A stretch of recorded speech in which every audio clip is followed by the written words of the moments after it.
In the last week, Deni Avdija's had 3 30-point games, including a huge 30-point triple-double in Atlanta.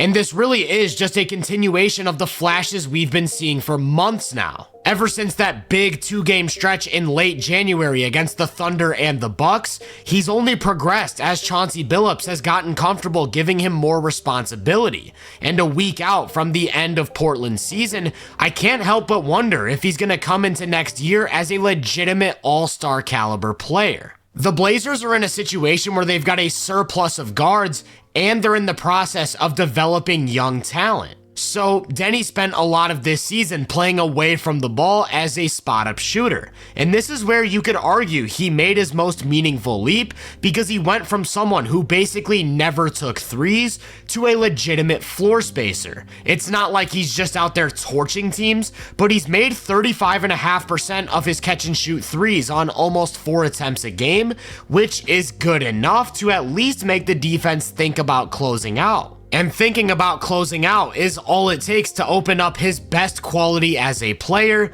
which is of course the slashing.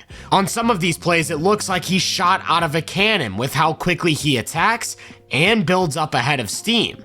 Sometimes you'll even see him stampede, which is when he'll actually start driving before he touches the ball, and off the catch, he isn't just a threat to score, but to find the open man. He's an awesome extra passer, which when paired with the added shooting and the slashing, makes him one of the league's more dangerous off the catch attackers. And as a result, he's somebody who demands attention away from the ball. If he finds himself in a position to attack open space, chances are he's creating good offense. Because he's so good at driving off the catch, the Blazers have implemented actions to unleash this part of his game. One of their go-to setups is to have one of their guards bring the ball up while Deni trails alongside them, and the big's gonna set an early ball screen for Deni right off the catch. Except he's almost always going to reject the screen as he bursts downhill.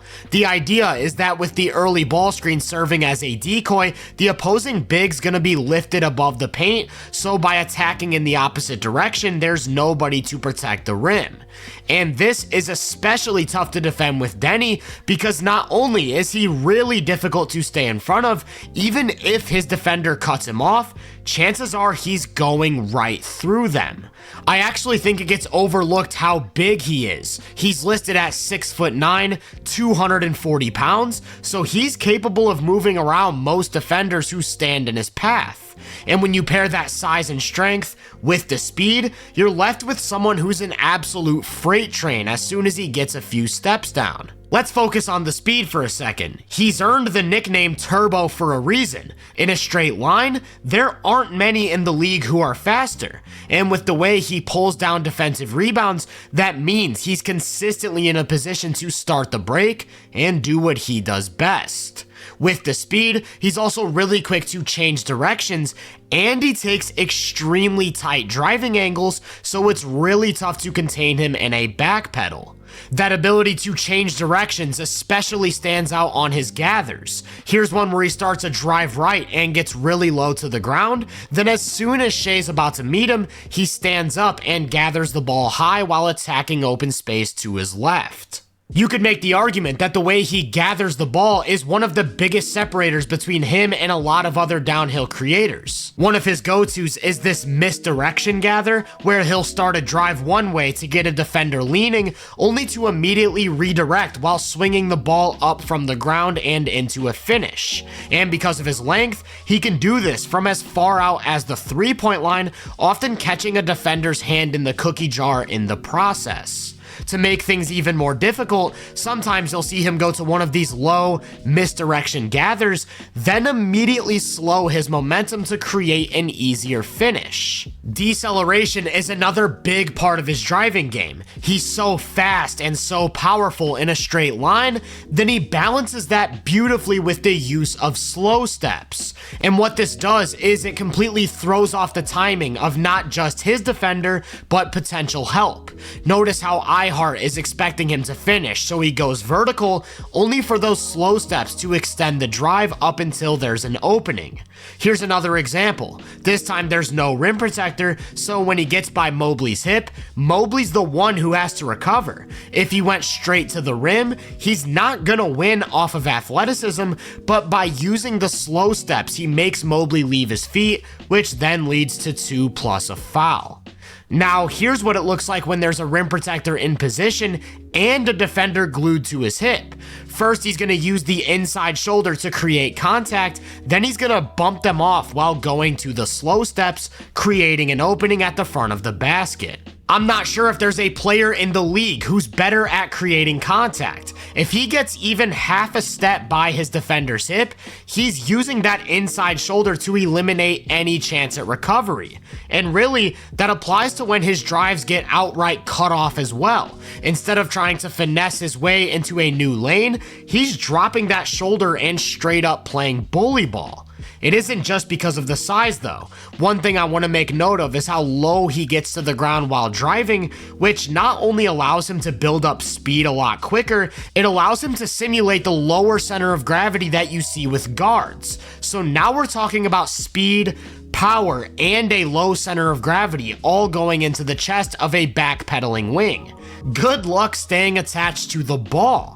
The best way to describe what he looks like in these spots is a bulldozer, and if a defender tries to beat him to the punch by initiating contact first, or swipes down and hits the arm, that's when the refs are forced to blow the whistle. From the low gathers to the shoulder bumps and overall aggression playing through contact, Deni draws a lot of fouls. Since the beginning of March, he's averaging 7 free throw attempts every 75 possessions, which is good for 10th in the NBA over the stretch. And he hits 78% of his free throws, so getting there with volume is one of the strongest points in his scoring profile. As for the weak points though, I'd say the biggest one is that he doesn't have any sort of intermediate scoring whatsoever. Once he fully commits to a drive, it almost feels like he's either getting to the rim, to the line, or he simply isn't scoring. On the season, he's attempting just 3 mid-range shots per 75, and he's made a measly 36.7% of them. I think there are situations where adding the jumper can be huge. Like on this play when he drops a shoulder into DeRozan but doesn't have a lane to finish, imagine if he used that bump to instead set up a step back jumper. Or on a play like this where he's spotted up on the wing, drives off the catch, and finds himself in the middle of the defense. A simple 1 or 2 dribble pull-up would be nice, but he finds himself launching into a shot blocker for an awkward finish. It isn't just the mid-range jumper though. Another thing that simply isn't a part of his game is the floater. He's attempting less than 1 floater a game, and that's a shot that almost all of the game's best downhill creators add at some point, so it's something I'd really like to see from Deni. With no floater and no mid-range game, if he commits to a drive and can't create the lanes he wants, he can find himself in some pretty awkward spots. And that's one of a couple issues that makes him pretty turnover prone. One of the drawbacks with putting the ball in his hands more and more like the Blazers have been doing recently is that he's subject to these 5, 6, even 7 turnover games. Some of it is errant passing or questionable decision making, but I'd say the bigger issue is that he has a pretty loose handle, so he really struggles sneaking through tight gaps in the defense with a live dribble. That's often why he opts for those early pickups. And like I said, because of his length, he's able to get away with it most of the time, but in the event that he picks the ball up early, then doesn't find that separation, now he's in one of those awkward positions. This is one of the few things that just holds him back from being in that next tier of truly dominant downhill scorers. He also has questionable touch as a finisher at times, often leaving layups strong off the glass, especially in transition, and for these reasons, his efficiency as a rim finisher lacks just a bit behind what you find with some of the league's other premier slashers. Again, using the stretch since March, he's attempting almost 7 shots at the rim every 75 possessions, possessions, and that's a lot for a guy who self-creates more than half of his opportunities. He's making about 65% of those shots, which of course is very efficient, but a step behind the 70% you get with Shea, or the 74% you get with LeBron, or of course the 75% you get with Giannis. With that said though, the ability to access a 65% shot at volume is one of the most valuable things an offensive player can do. And that means when he gets into these attacks, more times than not, the defense is reacting, which then opens up his game as a playmaker. He can make most passes. If they put a big in the dunker and a shot blocker steps up, he'll consistently find the lob.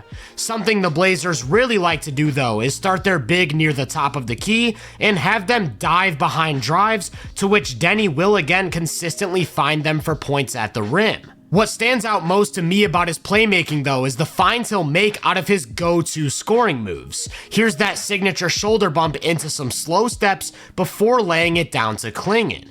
And here it is again, the big bump as he gathers, but this time help comes from the corner, so he finds the open shooter for three. A more advanced defense like the Thunder is going to scramble, meaning that when Deni draws to and gathers, a third defender is going to drop from the wing to take away the corner, and he adjusts by kicking it up top to Simons for a wide open triple. That passing is what unlocks his game as a creator in the half court, most notably in the pick and roll. Because of the way he attacks space with his speed and power, off of screens, he'll relentlessly go at drop bigs. Just look at this play. Richards is in a really good position to turn away most drives, but he's not prepared for Deni to go right into his chest and create multiple feet of space. The same goes for Hartenstein on this one. Deni not only goes at him, he completely bullies him en route to a layup. What's felt different about his game during this recent stretch though is that in addition to the way he attacks space, he's also added a more patient approach to his arsenal. Something he's been doing a lot more is pausing off of screens and putting his defender in jail before using that in-between space to play the 2-on-1. And this puts Biggs in a really tough spot because not only is he a threat to get to the rim, he'll find the roller for easy offense. So it's usually in the defense's best interest to keep him out of the paint. That could mean sending a third defender to the nail, but that's when he'll kick it to the open shooter for a high quality look. It could also mean a more aggressive coverage, like having the big play closer to the ball while dropping the low man to tag the roll, only he's capable of making that skip pass to the weak side corner pretty consistently. The best way to avoid all of this is to overplay the paint without bringing in a third defender. Deni just might have found the answer to that though. Whether it's his defender going under the screen or the defense soft switching, if he's consistently hitting the pull-up three, we're straight up talking about a completely different caliber of player.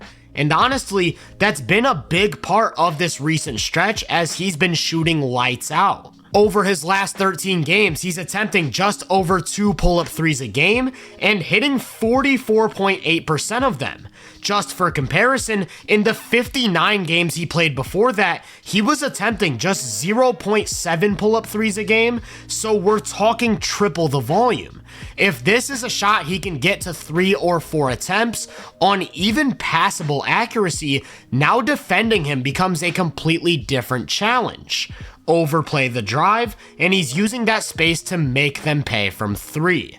Overall, I don't think he's that far from being an all-star caliber player. There's just so much value that comes with being a reliable spot-up shooter who offers an elite downhill presence, especially when you consider that he's already a more than capable and versatile defensive player.